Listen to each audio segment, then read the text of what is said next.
Hello, ओम नमः शिवाय। मैं हूँ Shivangi Shulata Rai Chatterjee. Welcome in my channel Shulata's open window.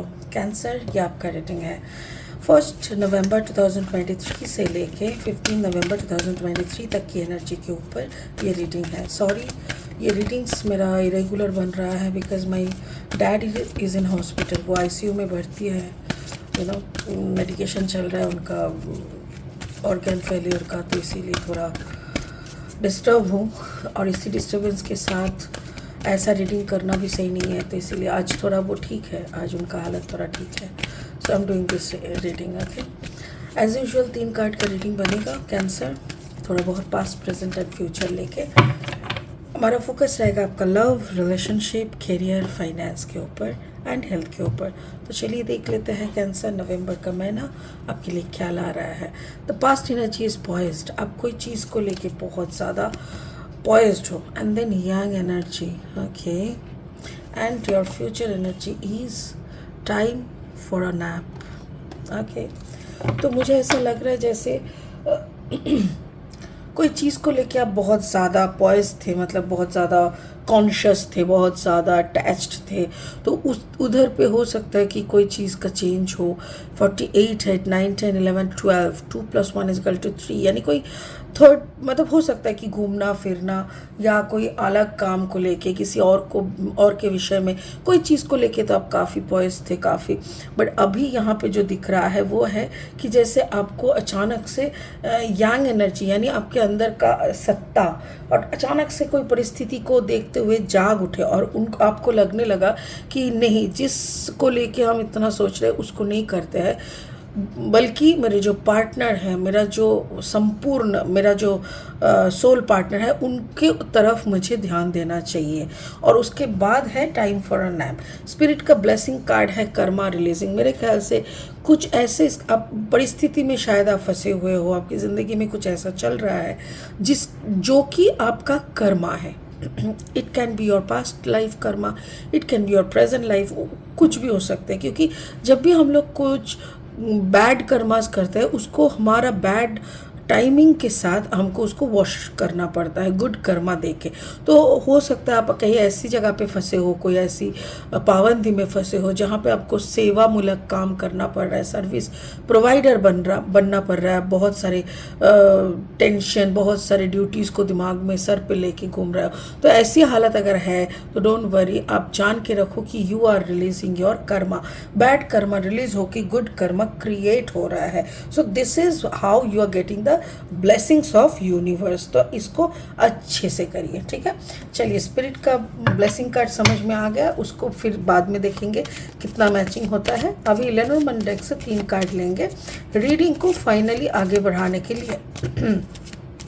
अगर आप कर्क राशि के जातक है, या तो फिर कर्क लग्न के जातक है, या तो फिर सिर्फ आपका सनसाइन ही कर्क यानी कैंसर है, तो कहीं ना कहीं कैंसर होने के कारण मेरी इस रीडिंग के साथ आपका एनर्जी का एक मैचिंग, यानी आप रेजोनेट कर सकते हो, ठीक है। एक सेकेंड, ओके। तो आउल देखो, यहाँ पे भी कार्ड नंबर 12, यानी 2 + 1 = 3।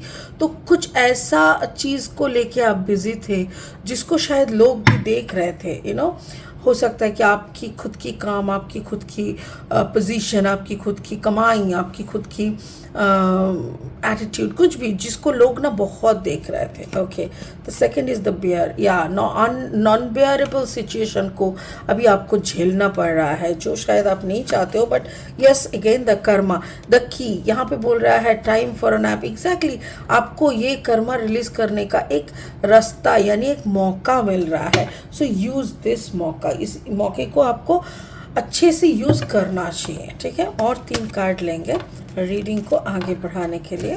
अगर आप नए हो मेरी चैनल पे, मुझे सुनते हो, एंजॉय करते हो, तो प्लीज़ मेरी चैनल को सब्सक्राइब करके बेल आइकन को ज़रूर दबा देना, ठीक है। और मेरी कंटेंट अगर यूज़फुल एंड हेल्पफुल लगता है तो कंटेंट को ना आप लोग लाइक करो, शेयर करो दोस्तों के साथ जिन लोगों का ऐसी परिस्थिति है और उन लोगों को हेल्प चाहिए, so they can see my video or listen to this video. Okay, chalo, cancer, cancer, cancer. 9 of cups, yeah, exactly, I got it. And then the Queen of Wands, yes, and then the Two of Sword energy. Yeah, Karma, my goodness.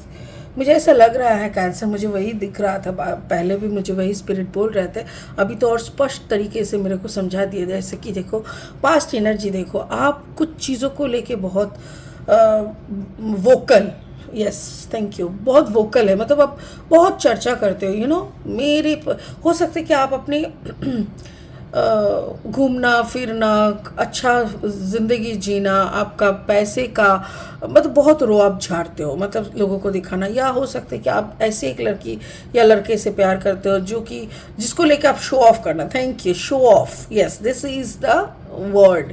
तो आपके अंदर थोड़ा सा कुछ ना कुछ एक विषय को लेके ना थोड़ा शो ऑफ था, आप बहुत घमंड के साथ बहुत प्राउड फील करते थे उस चीज़ को, उस रिश्ते को, उस पैसे को, या कोई भी परिस्थिति को शो ऑफ करने में, और उसमें आपको बड़ा मज़ा आता था बहुत, और लोगों को आप बुला बुला के दिखाते थे, मतलब जो बात कैसे भी उठे उस बात तक आपको जाना ही था ऐसा, और लोग ना सुनते थे, देखते थे और नज़र लगाते थे सीरियसली, क्योंकि आप खुश हो इसमें किसी और का क्या, लोगों को जलन होता है, समझा करो यार। इसीलिए ना मैं बार बार बोलती हूँ, शो ऑफ मत करो, कुछ भी आगे से मत बोलो लोगों को, तो बोलने से क्या होता है ना, लोगों की नज़र लग जाती है, और लोगों की नज़र ऐसी लगी कि आपकी जो खुशियाँ उसमें एकदम से पानी फेर गए, आपकी इतनी खुशियाँ, आपकी इतनी प्लानिंग, आपकी इतनी जो लेके आप इतना प्राउड फील करते थे, खुश होते थे, वो पूरा का पूरा तहस नहस होगा। 9 ऑफ सोर्ड यूजुअली ये जो कार्ड है, ये कार्ड बोलते हैं कि वेरी हैप्पी, बट मुझे कहीं ना कहीं ऐसा लग रहा है कि कोई खुश हो रहा है इसको सुनने के बाद। आप खुश नहीं हो, बट कोई ना कोई जिसको आपने बहुत गर्व के साथ बोले थे और अभी बोल रहे हो कि नहीं हो रहा है या ख़त्म हो गया, ऐसा कुछ भी, तो वो काफ़ी अंदर ही अंदर काफ़ी खुश हो रहा है, but not showing it. Okay fine, no problem.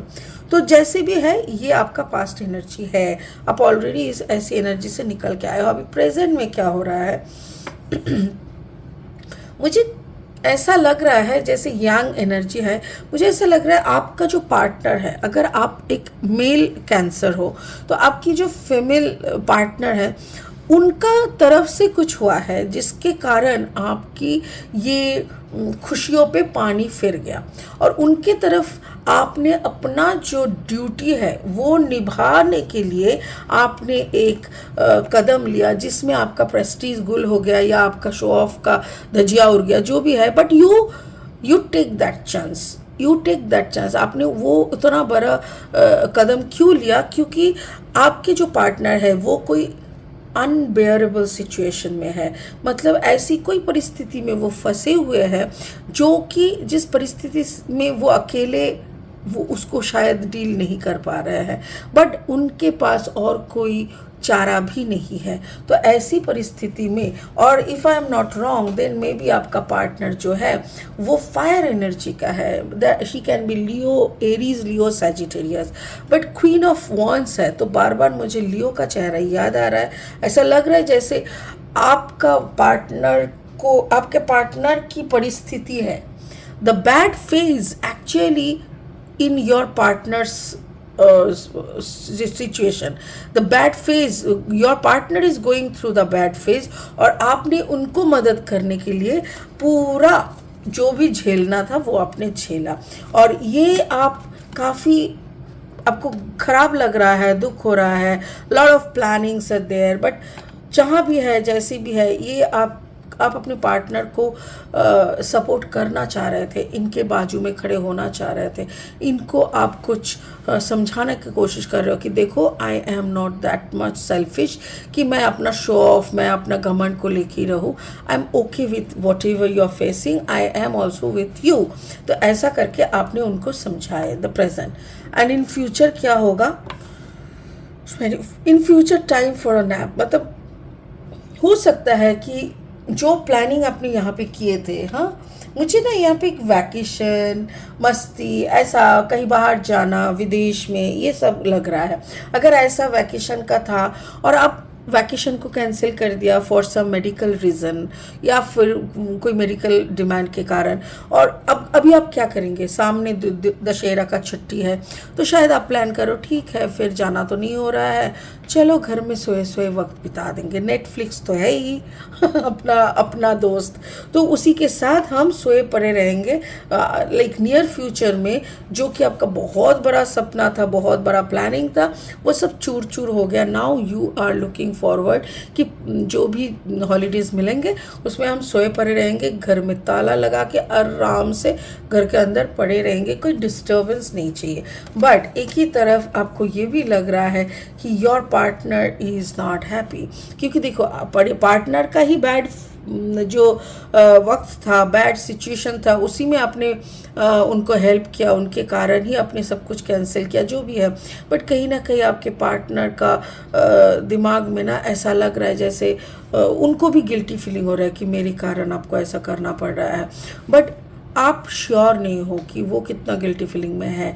आप 50-50 में हो Cancer, may be you are a combination of Gemini Cancer या तो एक्यूरियस एंड कैंसर। अगर आपका कर्क राशि कुंभ लग्न या कुंभ राशि कर्क लग्न ऐसे कुछ आपका कॉम्बिनेशन है तो आप खुश नहीं हो, आप 50-50 एनर्जी में हो कि आपको करना पड़ा, it's a pressure on you, but आप दिखा नहीं रहे हो, बट ओके करके आप आगे बढ़ रहे हो। कुछ चीज़ें ना आपको थका रहा है मेरे ख्याल से, जो सिचुएशन जो परिस्थिति आपको फेस करना पड़ रहा है, ये ऐसा परिस्थिति आपके लाइफ में शायद बार बार हो रहा है, रिपीटेड एक्शंस, और इस परिस्थिति का और वर्स वर्जन की तरफ शायद वक्त आपको लेके जा रहा है, जिसके लिए आप बैक काउंट कर रहे हो कि 10, 9, 8 ऐसे करके, but you are not happy with the situation. आपको नहीं चाहिए ऐसा, और आप बार बार अपने पार्टनर को समझा रहे हो कि भाई ऐसे नहीं चल सकता, you take some step, you do whatever you need to do, but ऐसे करके तो मत चलाओ। बट फिर भी आप अपना बहुत, you are actually standing in the verge, like एकदम आपका ना, आप वो जैसे होता है ना कि छत पे आप खड़े हो, छत का एकदम बाउंड्री पे आप आके खड़े हो गए कि भाई दिस इज़ माई लास्ट, इसके बाद तो मुझे छलांग लगाना पड़ेगा, मेरे से और नहीं हो रहा है। क्योंकि बार बार आप कुछ प्लानिंग कर रहे हो, आप कुछ अपना हिसाब लगा रहे हो, और बार बार आपके पार्टनर की तरफ से, पार्टनर की मायके की तरफ से या पार्टनर की अपनी साइड से कुछ न कुछ अड़चन आ रहा है और आपकी सपनों की चूर चूर हो रहा है। सो ये चीज़ आप नहीं एक्सेप्ट कर पा रहे हो, बट स्पिरिट बोल रहा है this is Karma releasing, move beyond drama, ये सब होता रहता है, this is life, this is the practical scenario of life. तो ये सब ड्रामा से ना आप थोड़ा हट जाओ, create your own path, make room for good energy. आप इसको अलग तरीके से जज करो, अलग तरीके से इसको हैंडल करो, गुड एनर्जी के साथ करो, क्योंकि ये सी ड्रामा हर इंसान की ज़िंदगी में होता रहता है। सो अपना रास्ता खुद चुन लो, और खुद को कैसे आप शांत रख पाओगे, खुद की कैसे गुड एनर्जी में आप खुद रह पाओगे, इसी को सोच के वैसे ही रहा करो, आप रिएक्ट मत करो, ठीक है। तो मुझे ऐसा लग रहा है कैंसर, यू आर ऑल्सो, मतलब आप अपना कर्मा को ही रिलीज कर रहे हो। जो भी होता है ना, अपना अपना कर्मा ही हम लोग पे ऑफ करते हैं। तो आप भी जो भी सिचुएशन हो रहा है, हाँ या it is the situation is with your partner, तो इसीलिए आप अपना उंगली उठा सकते हो उनके तरफ। उंगली उठाना अलग बात है कि अंदर में एक शांति सुकून आता है कि मेरे कारण नहीं हो रहा है, सामने वाला मेरे पार्टनर के कारण हो रहा है, but it's not a big deal. मुझे ऐसा लग रहा है कि अगर सच में आपको कुछ अच्छा करना है तो आपको समझना है कि जो भी परिस्थिति आपके सराउंडिंग हो रहा है, that is because to make you more conscious, आपका कर्मा रिलीज करने के लिए, जो कि यहाँ पे बोला गया है, ठीक है। तो जो भी हो रहा है कैंसर एक्सेप्ट, एंड इसी को लेकर आगे बढ़ते हैं। चलिए आने वाले टाइम पे और इंटरेस्टिंग वीडियोस बनाएंगे आप लोगों के लिए। आज के लिए आपके लिए यहीं पे ख़त्म करते हैं। ओम नमः शिवाय, thank you so much, bye bye.